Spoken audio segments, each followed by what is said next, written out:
Hi hello friends, എല്ലാ കൂട്ടുകാർക്കും ഇന്നത്തെ എപ്പിസോഡിലേക്ക് സ്വാഗതം. അങ്ങനെ എപ്പിസോഡ് തുടങ്ങുമ്പോൾ തന്നെ കാണിക്കുന്നത് ഷാരി നമ്മുടെ കുഞ്ഞിനെയും എടുത്തുകൊണ്ട് മുറ്റത്ത് ഇങ്ങനെ നിൽക്കുക. അപ്പൊ കുഞ്ഞിനിങ്ങനെ താലോലിച്ചുകൊണ്ടിരിക്കുകയാണ്. കുഞ്ഞെ നോക്കിക്കെ, കുഞ്ഞ് ദേ കാക്കനെ കണ്ടില്ലേ, കൈകൊട്ട് ഉണ്ണി കൈകൊട്ട് എന്ന് പറഞ്ഞ പാട്ടൊക്കെ പാടി കൊടുക്കാണ്. അതുകൊണ്ട് കണ്ടുകൊണ്ട് താര മുറ്റത്തേക്ക് വരുന്നുണ്ട്. താരക്ക് ഭയങ്കര സന്തോഷമാവട്ടെ കുഞ്ഞിനെ കാണുമ്പോഴേക്കും.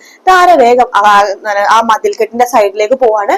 എന്നിട്ട് വേഗം തന്നെ ആരും ഇല്ലെന്ന് ഉറപ്പുവരുത്തിയ ശേഷം വേഗം തന്നെ നമ്മുടെ അപ്പുറത്ത് സരുവിന്റെ വീട്ടിലേക്ക് പോകുന്നുണ്ട്. സരുവിന്റെ വീട്ടിലേക്ക് പോയ താരയെ ഷാരി കാണുമ്പോൾ ചോദിക്കണ്ടേ, നീ എന്താ ഇങ്ങോട്ട് വന്നത്?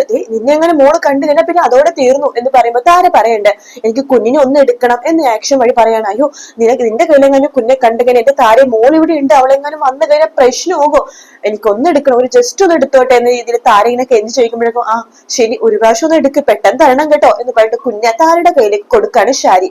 അങ്ങനെ കുഞ്ഞിനെ താര ഇങ്ങനെ മേടിച്ചിട്ട് കൊഞ്ചിച്ചോണ്ടിരിക്കുക കേട്ടോ. ഇങ്ങനെ കൊഞ്ചിച്ചോണ്ടിരിക്കുമ്പോ തന്നെ അത് കണ്ടുകൊണ്ട് നമ്മുടെ സരിയും മനോഹറും കൂടി അങ്ങോട്ടേക്ക് വരുന്നുണ്ട്.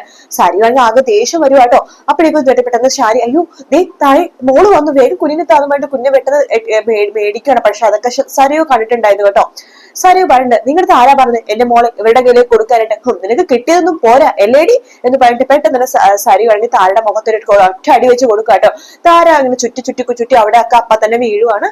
ഇത് കണ്ടുകൊണ്ട് കല്യാണി അതുപോലെ തന്നെ ദീപയും കൂടി ഓടി സരുവിന്റെ വീട്ടിലേക്ക് പോകുന്നുണ്ട്. എടി, നീ എന്താണ് ചെയ്തത്?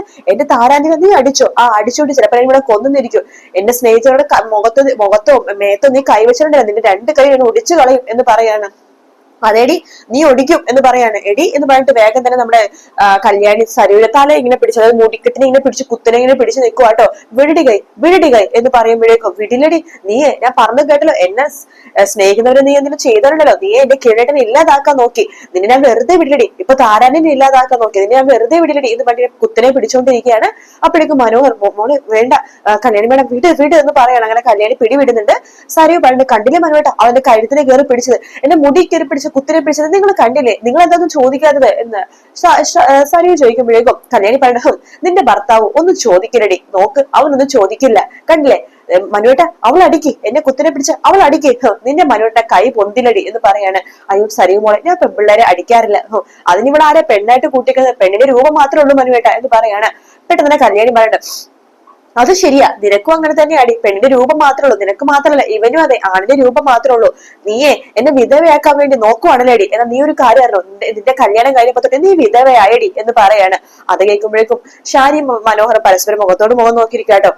നീ എന്താണ് പറഞ്ഞത്? ഞാൻ വിധവയായിരുന്നു? അതെ, അങ്ങനെ തന്നെയാ പറഞ്ഞത്, നോക്കിക്കോ എന്ന് പറയുമ്പോഴേക്കും ദീപ പറയണ്ട്, അതെ എന്റെ മോളെ തല്ലാനിട്ടെ നീ ഒരാളെ പോലത്തെ 10 പേര് വന്നാലും മതിയാവില്ലടി എന്ന് പറയുമ്പോഴേക്കും സരിയോ പറയണ്ട, അതെ അതെനിക്കറിയാം, ഇവിടെ ചെറുപ്പം മുതൽ പണിയെടുത്ത് കയ്യിലേക്ക് ആണുങ്ങളെ വെല്ലുന്ന തഴമ്പാണല്ലോ, അതുകൊണ്ട് ഇവിടെ വെല്ലാൻ പറ്റില്ലായിരിക്കും, പക്ഷെ ഇവിടെ ഞാൻ വെറുതെ വിടില്ല, നോക്കിക്കോ, അതേടി നിന്നെ ഞാൻ വെറുതെ വിടില്ല, നോക്കിക്കോ താരാന്റി വാ എന്ന് പറഞ്ഞിട്ട് താരനെ വിളിച്ചുകൊണ്ട് നമ്മുടെ കല്യാണിയും അതുപോലെ തന്നെ ദീപയും കൂടി അങ്ങനെ വീട്ടിലേക്ക് പോകുവാട്ടോ.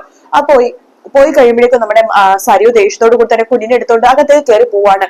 ആ സമയത്ത് മനോഹർ പറഞ്ഞത്, നിങ്ങൾ ഇവിടെ എന്തിനു നിൽക്കുമായിരുന്നു എന്ന് നമ്മുടെ ഷാരിട്ട് ചോദിക്കണം. ഷാരി പറഞ്ഞു, പോടാ മോളൊന്ന് സമാധാനിപ്പിക്കട, നല്ല തള്ള, കിളവി അവിടെ നിന്ന് പറഞ്ഞിട്ട് മനോഹർ അകത്തേ കയറി പോവാണ്. ശേഷം താരയെടുത്ത് ദീപ പറയുന്നുണ്ട്, താരെ ഞാൻ പറഞ്ഞിട്ടില്ലേ അങ്ങോട്ട് പോവരുതെന്ന്, കണ്ടില്ലേ എന്തുമാത്രം പ്രശ്നം ഉണ്ടായെന്ന്. അമ്മേ, അതിന് താരാനിനെ കുറ്റം പറയാൻ പറ്റില്ല, അവള് അങ്ങനെയായി പോയി, പക്ഷെ അവളുടെ കുഞ്ഞ് എന്ത് തെറ്റാമേ ചെയ്തത്, അതുകൊണ്ട് താരാനിനെ കുറ്റം പറയാം. മോളെ, നീ താരനെ സപ്പോർട്ട് ചെയ്യാണോ എന്ന് ദീപ ചോദിക്കുമ്പോ, അമ്മയെ സപ്പോർട്ട് ചെയ്തതല്ല, അമ്മ തന്നെ ഒന്ന് ആലോചിച്ച് നോക്ക്, കൊച്ചുമക്കളെ കണ്ട ഏത് അമ്മമാർക്ക് അമ്മ എടുക്കാൻ തോന്നാത്തത്, അതുപോലെയല്ലേ താരാന്റി ആഗ്രഹിച്ചുള്ളൂ എന്ന് പറയാണ്. എന്തായാലും താരാന്റി ഇനി അങ്ങോട്ട് പറയണ്ട, അപ്പുറത്ത് പോകണ്ട കേട്ടോ.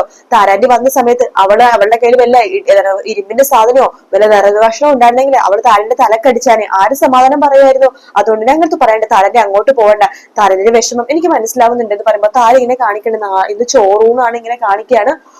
കൊടിന്റെ ചോറൂണാണ് ഇന്നല്ലേ, ശരിയാ ഞാനത് മറന്നുപോയി, ഇന്നലെ അമ്മ വിളിച്ചപ്പോ പറഞ്ഞായിരുന്നു ആ കാര്യം, ഞാനേ കിരണേട്ടനോട് പറയാമെന്ന് പറയാണ്, എനിക്ക് അങ്ങോട്ട് പോകണമെന്ന് താര പറയുമ്പോ, അയ്യോ അത് താരാന്റി എനിക്ക് പോണം, കുഞ്ഞിനെ ഒന്ന് കാണണമെന്ന് പറയാണ്. ശരി, ഞാനൊരു കാര്യം ചെയ്യാം, കിരണേട്ടനോട് പറയാം എന്ന് പറഞ്ഞിട്ട് കല്യാണി അകത്തേക്ക് പോവാണ്. കല്യാണി പോയി കഴിയുമ്പോഴേക്കും ദീപ പറയണ്ട്, താരെ വെറുതെ പ്രശ്നങ്ങൾ ഉണ്ടാക്കരുത്, നിന്നെ എന്തെങ്കിലും ചെയ്ത് കഴിഞ്ഞാൽ കിരണവും കല്യാണി വെറുതെ ഇരിക്കില്ല, അതിന് പകരം വീട്ടാൻ നിൽക്കും, പിന്നെ മക്കൾക്ക് എന്തെങ്കിലും ആവും, അതുകൊണ്ട് താരെ കുറച്ചൊക്കെ ഒന്ന് കൺട്രോൾ ചെയ്ത് നിൽക്കണം എന്നൊക്കെ ദീപ പറയാണ്. ആ സമയത്ത് താര ഇങ്ങനെ മനസ്സാകെ വേദനിച്ച് അങ്ങനെ നിൽക്കുവാട്ടോ. ദീപ പറയണ്ട, വിഷമിക്കാൻ വേണ്ടി പറഞ്ഞതല്ല, മക്കൾക്ക് എന്തെങ്കിലും ആവോന്ന് നമുക്ക് പേടിയില്ല താരെ, അതുകൊണ്ട് പറഞ്ഞതാണ് എന്നൊക്കെ ദീപ പറയാട്ടോ.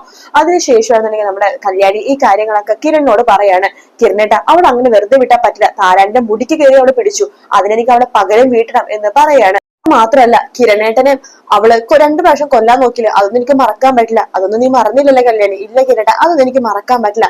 എനിക്ക് അവളെ പകരം വീട്ടണം. അതിനെ പറ്റിയ അവസരം ഇന്ന് തന്നെയാണ്. ഇന്ന് കുഞ്ഞിന്റെ ചോറൂണാണ്. താരാന്റിക്ക് ഒരു ആഗ്രഹം, കുഞ്ഞിന്റെ ചോറൂണിന് അവിടെ പോണോന്ന്. അതിന് നമുക്ക് എന്തായാലും അവിടെ പോണം. താരാന്റി കുഞ്ഞിന് ചോറ് കൊടുക്കണം. നീ പറഞ്ഞതും കാര്യമുണ്ട്. അവൾക്ക് ഇടയ്ക്കിടയ്ക്ക് ഒരു പണി കൊടുക്കണം നല്ലത്. ഞാനൊരു കാര്യം ചെയ്യാം, ആ മനോഹറിനെ ഒന്ന് വിളിക്കാം എന്ന് പറയാണ്. ശേഷം മനോഹർ റോഡരികിൽ കിരണിനെയും കല്യാണിനെയും കാത്ത് അങ്ങനെ നിൽക്കുവാട്ടോ. കിരണും കല്യാണിയും വരുന്നുണ്ട്. ആ സമയത്ത് മനു ചോദിക്കണ്ടേ, എന്താ സർ എന്നെ കാണണമെന്ന് പറഞ്ഞത്? ആ വേറൊന്നുമല്ല, നിന്റെ കുഞ്ഞിന്റെ ചോറൂണാണല്ലോ ഇന്ന്. അതെ അതെ, ഞങ്ങളുടെ താരാന്റിക്ക് ഒരു ആഗ്രഹം, കുഞ്ഞിന്റെ ചോറൂണിനെ ഒന്ന് പങ്കെടുക്കണമെന്ന്. അയ്യോ സർ, അത് എന്താടാ ഇന്ന് നടന്ന സംഭവങ്ങളൊക്കെ നീ മറന്നുപോയോ? നിന്റെ ഭാര്യ എന്തൊക്കെയാ ചെയ്തെന്ന് അറിയാവോ? താരാന്റി 2 പ്രാവശ്യം കൊല്ലാൻ നോക്കി, അതിന് പുറമെ എന്നെ 2 പ്രാവശ്യം കൊല്ലാൻ നോക്കി എന്ന് കിരൺ പറയാണ്. അത് വിക്രത്തിന്റെ കൂട്ട് പിടിച്ചിട്ടെന്ന് പറയുമ്പോ, അയ്യോ സർ സത്യമായിട്ടും എനിക്ക് ഈ കാര്യം അറിയില്ല. എടാ സത്യം പറയടാ, താരാന്റി അവളുടെ അമ്മയാണെന്നുള്ള സത്യം അവൾ അറിഞ്ഞൂടോ? ഇല്ല അതൊന്നും അറിഞ്ഞിട്ടില്ല സാറേ. അങ്ങനെ അവൾ എന്നോട് പറയില്ലേ, മാത്രമല്ല കൊല്ലാനൊക്കെ നോക്കോ അവള്? സത്യം അറിഞ്ഞ അവള് കൊല്ലാൻ നോക്കോടാ, അതാണ് എനിക്ക് സംശയം. ഇല്ല സാറേ, അതൊന്നും അവൾ അറിഞ്ഞിട്ടില്ല. ഞാൻ നിന്നോട് പറയാൻ വന്ന കാര്യം വേറൊന്നല്ല. ഇന്ന് ചോറൂണിന് താരാന്റിയും വരും. അപ്പൊ താരാന്റി കുഞ്ഞിന് ചോറ് കൊടുക്കണം. അത്രമാത്രം സഹായം നീ ചെയ്താൽ മതി. നിന്നെ ഇതുപോലെ വെച്ചു നിർത്തിയേക്കണ എന്തിനെന്നറിയാവോ? ഞങ്ങളെ സഹായിക്കാൻ. അപ്പൊ അതുകൊണ്ട് നീ ഈ സഹായം ചെയ്യണം. സാർ അത് കുറച്ച് റിസ്ക് ആണ്, എങ്കിലും ഞാൻ ചെയ്തിരിക്കണം.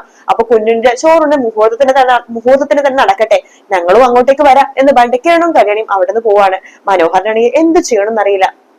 മനോഹർ അതിനുശേഷം നേരെ പോകുന്ന സരയുവിന്റെ അടുത്തേക്കാണ്. സരയുനോട് പറയാണ്ട്, അതെ മോളെ, മനുവേട്ട വന്നു. മനുവേട്ടൻ എത്ര നേരം എവിടെയായിരുന്നു? ഞാനത് പുറത്തു വരെ പോയതാ. പുറത്തു പോയപ്പോ നിന്റെ ഒറിജിനൽ അമ്മേനെയും കല്യാണിനെയും കണ്ടു. ഒറിജിനൽ അമ്മയോ? ഇതേ മനുവേട്ട അങ്ങനെ പറയണത് എനിക്ക് ഇഷ്ടമല്ല. എന്റെ അമ്മ ഇവിടെയുണ്ട്. അതേ മോളെ, നിന്റെ അമ്മ ഒറിജിനൽ അമ്മ ശരിക്കും താരയാണല്ലോ, അതാ ഞാൻ ഉദ്ദേശിച്ചത്. സത്യം പറയല മോളെ, നിന്റെ ഒറിജിനൽ അമ്മ അതാണെന്ന് അറിഞ്ഞപ്പോ തൊട്ട് എന്റെ മനസ്സിൽ അവരോട് ചെറിയൊരു അനുകമ്പയുണ്ട്, ഒരു കരുണയുണ്ട്. അതൊന്നും വേണ്ട മനുവേട്ട. എനിക്ക് മനുവേട്ട അടുത്ത് ഒന്നും വിളിക്കാൻ പറ്റാത്തതുകൊണ്ടാണ് ഞാൻ അത് സത്യങ്ങളൊക്കെ പറഞ്ഞത് ആയിരിക്കാം. പക്ഷെ നിന്റെ ഒറിജിനൽ അമ്മ അതല്ലേ? അതുകൊണ്ട് ഞാനൊരു കാര്യം പറയട്ടെ, നാളെ കൊച്ചിന്റെ ചോറൂണാണ്. ചിലപ്പോ ഒരു ഡ്രസ്സായിട്ടോ എന്തെങ്കിലും ആഭരണങ്ങളായിട്ടോ കൊച്ചിനെ കാണാൻ വരും. നീ അതിനെതിർത്തൊന്നും പറയരുത്. എന്താ മനുവേട്ടി പറയണത്? ഞാൻ സമ്മതിക്കില്ല. എന്റെ കുഞ്ഞവര് കാണുകയും വേണ്ട, തൊടുകയും വേണ്ട. നോക്കുമോളെ, ഞാൻ പറഞ്ഞ നീ അനുസരിക്കില്ലേ? അവരൊന്ന് വന്ന് കണ്ടുപോയാൽ നിനക്ക് എന്താ പ്രശ്നം? ഇത് എന്റെ ആഗ്രഹമാണ്. അവരെ എന്റെ അമ്മയായിട്ട് മനസ്സിൽ പ്രതിഷ്ഠിച്ചു കഴിഞ്ഞു. നീ അത് മനസ്സിലാക്ക്. അതുകൊണ്ട് നീ ഒരു കാര്യം ചെയ്യും, അവരെ ദേഷ്യമൊന്നും കാണിക്കരുത്. അവര് കുഞ്ഞെ കാണുകയോ വേണമെങ്കിൽ ഒന്ന് ചോറ് കൊടുക്കുകയോ ഒന്ന് ഡ്രസ്സ് കൊടുക്കുകയോ എന്താന്ന് ചെയ്യട്ടെ. മനുവേട്ട അത് നീ സമ്മതിച്ചേ പറ്റൂ, അല്ലെങ്കിൽ അതിന്റെ പാട്ടിന് പോകും കേട്ടോ. ഒറ്റക്കോ? അതെ, ഇങ്ങനെ ഞാൻ പറഞ്ഞ അനുസരിക്കാത്ത ഭാര്യനെ സഹിച്ചോണ്ട് ഞാൻ എന്തിനാ നിൽക്കുന്നത്? ഞാൻ ചിലപ്പോ എന്റെ പാട്ടിന് പോകും. അയ്യോ മനുവേട്ട വേണ്ട, ഞാൻ അനുസരിച്ചോളാം എന്ന് സര പറയാണ്. ശരി എന്ന് പറഞ്ഞിട്ട് നമ്മുടെ മനോഹർ അകത്തേക്ക് പോകുന്നുണ്ട്. അതിനുശേഷം കാണിക്കുന്ന യാമിനിനെയാണ്. ആരോ ബെല്ലടിക്കുമ്പോഴേക്കും യാമിനി വാതിൽ തുറക്കാണ്. അപ്പോഴത്തെ സേനനും രൂപയും നിൽക്കുന്നത്. മേഡം സാറും വന്നോ? ഇവിടെ എന്തൊക്കെ പ്രശ്നം ഉണ്ടായെന്ന് അറിയാവോ? എല്ലാം അറിഞ്ഞു യാമിനി എന്ന് പറയാണ്. ആ താരേനെ 2-3 പ്രാവശ്യം അവള് കൊല്ലാൻ നോക്കി. സരയു, അതിന് പുറമെ കിരൺ മോനെയും കാർത്തിക മോളെയും കൊല്ലാൻ നോക്കി. അതും ഉണ്ടായോ? അതും ഉണ്ടായെന്നേ എന്ന് പറയുമ്പോഴേക്കും അത് കേട്ടിട്ട് ആകെ ഞെട്ടി നിൽക്കുന്ന രൂപേനെയും ചന്ദ്രസേനെയും കാണിച്ചിട്ടാണ് ഇന്നത്തെ എപ്പിസോഡ് തീരുന്നത് കേട്ടോ. വീഡിയോ ഇഷ്ടപ്പെടുകയാണെങ്കിൽ ലൈക്ക് ചെയ്യാനും സബ്സ്ക്രൈബ് ചെയ്യാനും കമന്റ് ചെയ്യാനും മറക്കരുത്. മറ്റൊരു വീഡിയോ ആയിട്ട് വീണ്ടും കാണാം friends. Take care. Bye bye.